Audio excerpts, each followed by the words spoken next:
হিরণময় এতদিন যাকে কিনা নিজের মেয়ে ভেবেছে, সেই কিনা আজ লকার থেকে টাকা চুরি করেছে, এটা জানতে পেরে অবাক হয়ে যায়। হ্যাঁ বন্ধুরা, এমনটাই দেখতে পাবে। বিস্তারিত জানতে ভিডিওটিতে লাইক দিয়ে চ্যানেলটি সাবস্ক্রাইব করে দেখতে থাকো। এক্ষুনি সাবস্ক্রাইব করো, না হলে পরবর্তী পর্ব দেখতে পাবে না। হিরণময় ঝুমকির হাতে মোটা অঙ্কের টাকা দিলেও ঝুমকির মন ভরে না।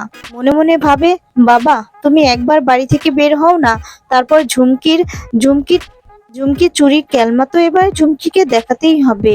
আর ওই ছুটি ওদিকে সব পেয়ে যাচ্ছে। এই হিরণময় যদি জানতে পেরে যায় যে আমি পরি নয়, তাহলে তো আমাকে কিছুই দেবে না। আমি এক কাজ করি, এই সুযোগে কিছু অন্তত টাকাগুলো চুরি করি নেই। একটা নাটক সাজাতে হবে। চুরি করার পর মেন দরজাটা খোলা রাখবো, যাতে করে ভেবে নেয় যে চোর এসেছিল আর চোর চুরি করেছিল। সেটাই আমাকে করতে হবে। আর সবাই যখন ঘুমিয়ে পড়ে তখন আমি চুরিটা করব। আর এরপর দেখা যায় সকাল হলেই সবাই দরজাটা খোলা দেখে ভাববে যে হয়তোবা বাড়িতে চোর এসেছিল, চোর এসে নিয়ে গিয়েছে। এরপর দেখা যায় খাওয়া দাওয়ার পর হিরণময় ঘুমিয়ে পড়ে। অপরদিকে দেখা যায় ঝুমকি চুপি চুপি হিরণময়ের ঘরে ঢুকে লকারের পাসওয়ার্ডটা খুব ভালো করে মনে রাখে। ঝুমকি চুপি চুপি ঢুকে আর ঝুমকি ভালো করে দেখে নেয় যে হিরণময় ঘুমিয়েছে কিনা। তখন মনে মনে ঝুমকি ভাবে যে হিরণময় ঘুমিয়ে পড়েছে, এবার একটা কাজ করি, লকারটা খুলি। চুপি চুপি দেখা যায় ঝুমকি লকারের কাছে যায় আর মনে মনে দেখা যায় লকারটা খুলে বলতে থাকে, আরে বাস, লকারে কত টাকা! ঝুমকি তুই তো এবার রানী হয়ে যাবি রে, তুই তো বড়লোক হয়ে যাবি, আর তোকে কেউ আটকাতে পারবে না। এত টাকা আমি জীবনে চোখেই দেখিনি, আর আমি কেন, আমার আসল বাবা বোধহয় চোখে দেখিনি। এক কাজ করি, এই ব্যাগটার মধ্যে টাকাগুলো ভরি। এই ভরে দেখা যায় যে ঝুমকি টাকাগুলো ব্যাগের মধ্যে ভরতে থাকে।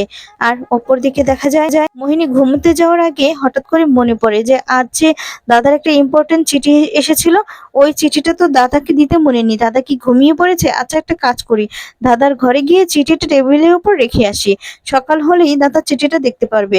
এই বলে মোহিনী ওই চিঠিটা হাতে নিয়ে হিরণময়ের ঘরের দিকে যেতে থাকে। ঠিক তখনই মোহিনী দেখতে পায় যে হিরণময়ের ঘরে লকারের আওয়াজ হচ্ছে। তো মোহিনী ভাবতে থাকে যে দাদা কি তাহলে ঘুমোয়নি। মোহিনী উঁকি দিয়ে দেখে যে হিরণময় না, আসলে লকারের কাছে দাঁড়িয়ে আছে ঝুমকি, এবং ঝুমকি লকার থেকে অনেকগুলো টাকা বের করছে। সেটা দেখে মোহিনী চমকে যায়।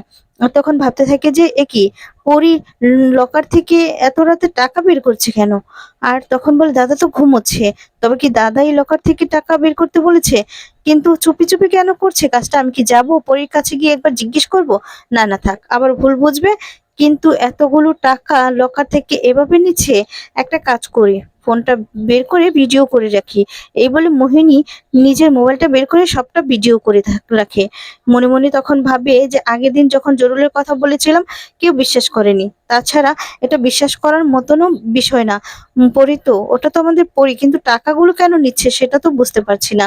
আজকালকার ছেলে মেয়ে এত বেশি বিশ্বাস করার দরকার নেই, তাই ভিডিওটা করে রাখলাম, যদি কোনো প্রয়োজন পড়ে। এই বলে দেখা যায় মোহিনী ঘুমোতে চলে যায়। এদিকে ঝুমকি টাকাগুলো নেওয়ার পর মেন দরজাটা খোলা রাখে। পরের দিন সকাল হয়ে যায়, হিরণময় লকারটা খোলা দেখে চমকে যায়।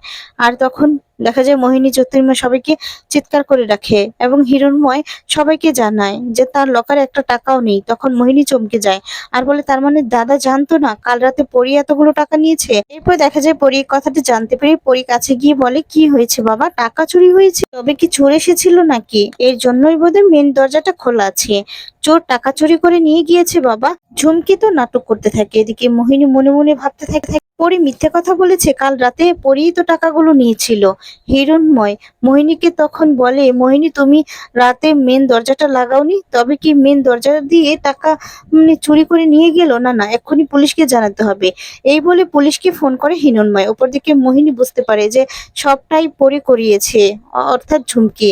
ঝুমকি তো সবটা আড়াল করে যাচ্ছে। মোহিনী তখন আর চুপ থাকে না, তখন হিরণময়কে বলে যে দাদা, আমার একটা জিনিস দেখানোর আছে, বাইরে থেকে চোর এসে টাকা চুরি করেনি, টাকাগুলো নিয়েছে পরি। হিরণময় তখন এই কথা শুনে বলে, কি বলছো তুমি মোহিনী? তুমি ঠিক করে বলছো তো? আমার পরিমায়ের নামে এই সমস্ত কথা বলছো? তুমি কি ভুলে যাচ্ছ তুমি কার নামে কি বলছো? মোহিনী তখন হিরণময়কে বলে যে আমি ঠিকই বলছি দাদা, আমি হতে পারে আমার পরিণামী, মানে আমাদের পরিণামী এসব বলছে, কিন্তু আমি ভুল বলছি না। আমি জানি এই কথাটা বললে আপনারা সবাই আমাকে ভুল বুঝবেন, তার জন্য একটা ভিডিও রেকর্ড করে রেখেছিলাম, এই দেখুন। ওই পরিও টাকাগুলো নিয়েছে। আর তখন এদিকে ঝুমকি মনে মনে বলে, আরে বাস, এই মোহিনী কাকিমা ভিডিও রেকর্ড করে রেখেছে, এবার কি হবে ঝুমকি, তোকে আর কেউ বাঁচাতে পারবে না।